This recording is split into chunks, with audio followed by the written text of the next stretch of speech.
हाँ, तो अभी हम लोग देख रहे थे कि संघवाद क्या है और उसकी विशेषताएं क्या है। मैं आपको संक्षेप में एक बार फिर से बता दूं कि संघवाद से मतलब है ऐसा शासन जो दो या दो से अधिक स्तरों वाली होती है। तो फिर हमारे सामने ये प्रश्न पैदा होता है, हालांकि उदाहरण में अभी मैंने क्लियर किया कि भारत में भी संघीय व्यवस्था, तो भारत में संघीय व्यवस्था है, ये हमें कैसे पता चले? तो हमें पता चलेगा कि चूंकि संघवाद में दो या दो से अधिक स्तरों वाली सरकार होती है, तो भाई भारत में भी दो या दो से अधिक स्तरों वाली सरकार है।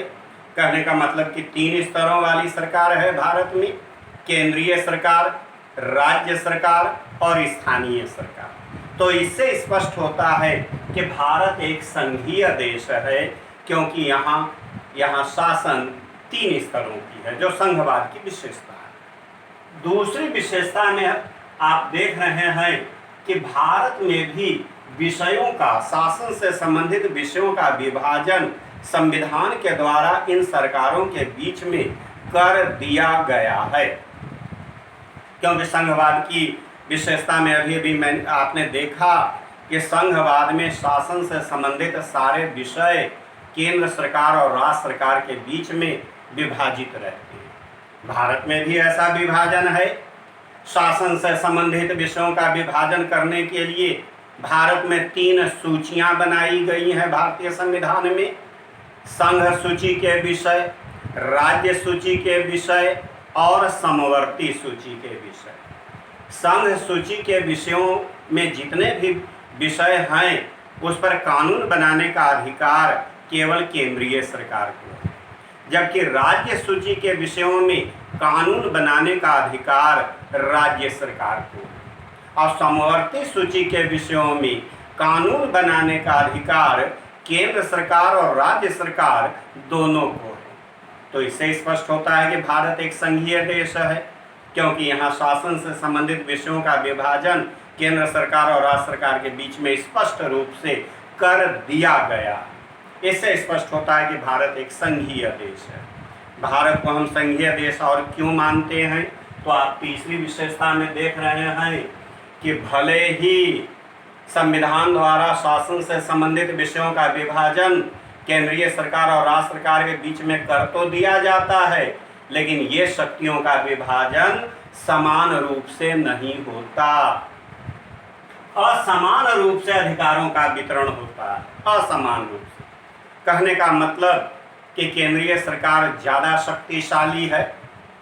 केंद्रीय सरकार संविधान के अनुच्छेद 356 के अनुसार किसी भी राज्य सरकार को यदि आवश्यकता हुई तो उसे पद से हटा भी सकती है। और संकट काल में तो केंद्रीय सरकार की शक्तियां और अधिक बढ़ जाती हैं।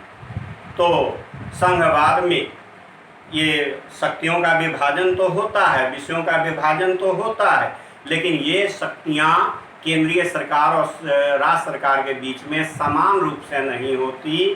केंद्रीय सरकार ज़्यादा शक्तिशाली होती है, उसके पास ज़्यादा शक्तियां होती है, जबकि राज्य सरकार केंद्रीय सरकार के तुलना में कम शक्तियां प्राप्त करती है। तो इससे स्पष्ट होता है कि भारत एक संघीय देश है, क्योंकि भारत में भी केंद्रीय सरकार ज़्यादा शक्तिशाली है, राज्य सरकार अपेक्षाकृत कम शक्तिशाली है। ठीक है।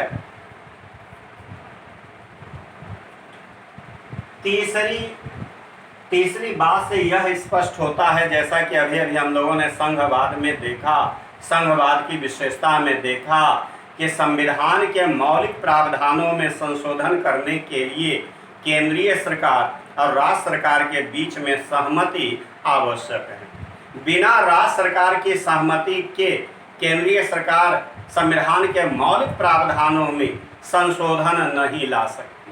अगर मौलिक प्रावधानों में संशोधन लाना है तो भारत जैसे देश में आधे से अधिक विधान मंडलों की स्वीकृति आवश्यक होती है। आधे से अधिक विधान मंडल यदि केंद्रीय सरकार को स्वीकृति प्रदान करते हैं कि हाँ भाई आप संविधान के मौलिक प्रावधानों में संशोधन ले आइए, तभी केंद्रीय सरकार संविधान के मौलिक प्रावधानों में संशोधन ला सकती है। यह इससे स्पष्ट होता है कि भारत एक संघीय देश है और संघवाद में न्यायालय की भूमिका बड़ी महत्वपूर्ण होती है। भारत में भी न्यायालय की भूमिका बड़ी महत्वपूर्ण है। हालांकि केंद्र सरकार और राज्य सरकार के बीच में संविधान के द्वारा शक्तियों का विभाजन तो कर दिया गया है, मगर फिर भी कभी कभी विवाद उत्पन्न होते रहते हैं। ऐसा अगर कोई विवाद केंद्र सरकार और राज्य सरकार के बीच में उत्पन्न होता है तो उस विवाद का निपटारा भारत में केवल सर्वोच्च न्यायालय और उच्च न्यायालय में ही किया जा सकता है। तो चूंकि संघवाद में न्यायालय की भूमिका बड़ी महत्वपूर्ण होती है, भारत में भी न्यायालय की भूमिका बड़ी महत्वपूर्ण है, तो इससे स्पष्ट होता है कि भारत एक संघीय देश है। और यह है, इन 5 बातों से यह स्पष्ट हो रहा है कि भारत एक संघीय देश है। अभी अभी उदाहरण में हम लोगों ने देखा कि भारत भी संघीय देश है और बेल्जियम भी संघीय देश है। बेल्जियम आपको याद होगा, चैप्टर नंबर 1 सत्ता की साझेदारी चैप्टर में हम लोगों ने बेल्जियम के बारे में बड़ा डिटेल पढ़ा था। अगर भारत और बेल्जियम दोनों ही संघीय देश है तो भी इन दोनों देशों में हमें कुछ समानता दिखलाई देती है और हमें कुछ असमानता भी दिखलाई देती है। समानता क्या है? तो भाई भारत एक ऐसा देश है जहां अनेक जाति, धर्म और भाषा के लोग रहते हैं। बेल्जियम में भी आपने पढ़ा, वहाँ मेनली 2 भाषा के लोग, डच भाषी और फ्रेंच भाषी रहते हैं। मगर दोनों ही देशों में सबका साथ और सबका विकास की नीति का अनुसरण किया गया है। कहने का मतलब यह है कि इन दोनों ही देशों में संविधान के द्वारा सभी समुदायों के हितों की रक्षा की गई है। सभी को अपना अपना विकास करने का समान अवसर दिया गया है। इन दोनों ही देशों में सभी समुदायों को समान रूप से सत्ता में साझेदारी दी गई है। यह तो हमें समानता दिखलाई देती है, मगर हमें थोड़ी सी इन दोनों देशों की संघीय व्यवस्था में असमानता भी दिखलाई देती है। असमानता क्या है भाई? तो असमानता यह है कि हालांकि इन दोनों ही देशों में 3 स्तरों वाली सरकार है।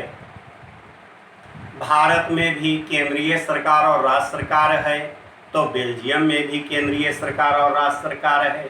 लेकिन भारत में तीसरी सरकार के रूप में स्थानीय सरकार है, जबकि बेल्जियम में तीसरी सरकार के रूप में सामुदायिक सरकार है। ये थोड़ी सी असमानता इन दोनों देशों की संघीय व्यवस्था में हमें दिखलाई देता है।